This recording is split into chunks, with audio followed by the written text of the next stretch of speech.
وحل جبون يا جوي قالي وعن قلد بهم بامان تبث سوغان كوشا وحنار سيدك اللداس واقل انت قيس بيدي كرتدين ميدلا عقليين وعملا قابيين واحدا ما هدي سمنان يان عالم كيا مذقا ما انت وعمال ودسر وإن بدن قلبي قيل أنكو تابين بدن هدفكيغنا waxa weeye in wacyiga kor loo qaado dadku waa culimo waa dadkii cilmiga lahaa aqoonta lahaa laakiin waxaynu ugu tala galnay inay noqoto waxa weeyaan mid aynu ku baraarujinayna qiraa'ada in wax la aqriyo waxaad moodaa runtii waqtiyadan dambe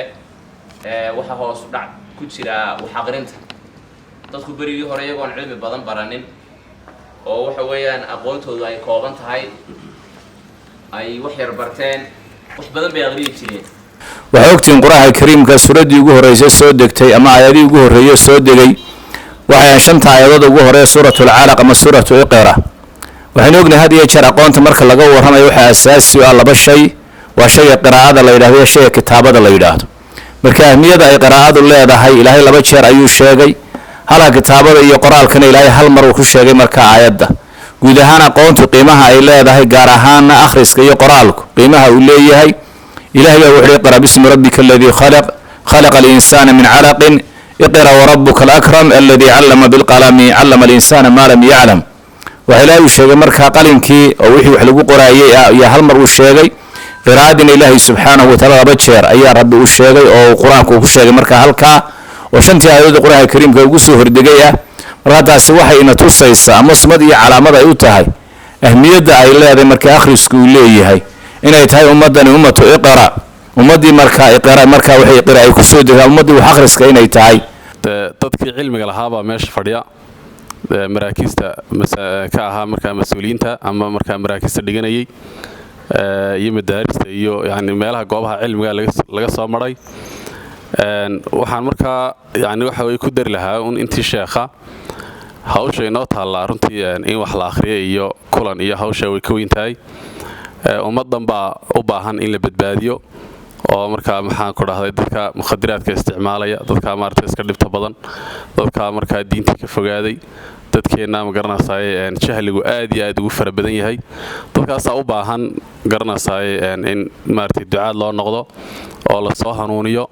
oo laga hawl galo oo aan la nasan ayaa runtii waxa weeyaan inoo taala waxdahan dadaalayo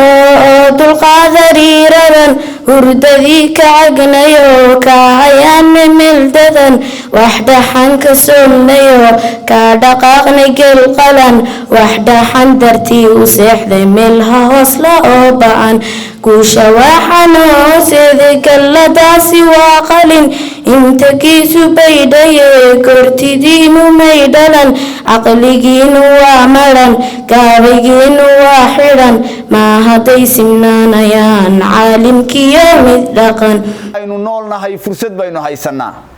adduunyadan waxaa laynoo keenay inaynu ilaahay garanno waxaa laynoo keenay inaynu ilaahay raali gelinno waqtiga markaasi la ina siinayo waxa la inoo siinayaa si aynu uga sahay qaadanno oo aynu ugu sahay qaadanno safar aad iyo aad rag iyo dumarba waxa laga rabaa cibaado markuu sameeyo inuu cibaadada cilmigeega leeyahay ama ha aqriyo ama ha dhageysto ama ha loo sheego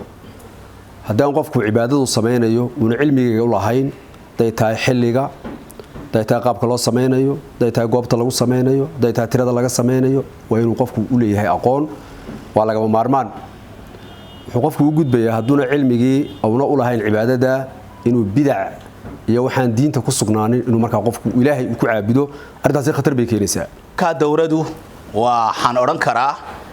waa alhimma alcaaliya qofku inuu himmadiisu ay sareyso wax akhris cibaado karti dadaal intaba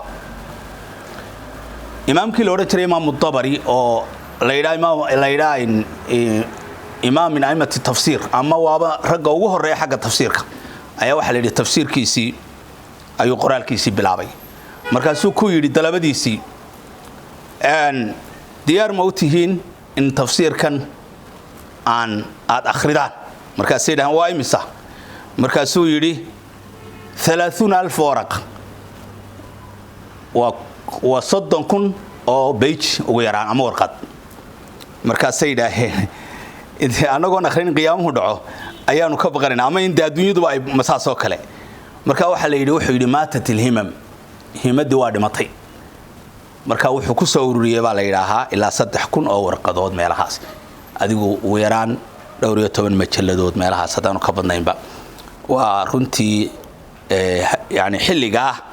wuxuu ka dayrinayaa dadka inta akhriyayay ayuu isagu ka dayrinayaa maantana maxaad u malay doontaa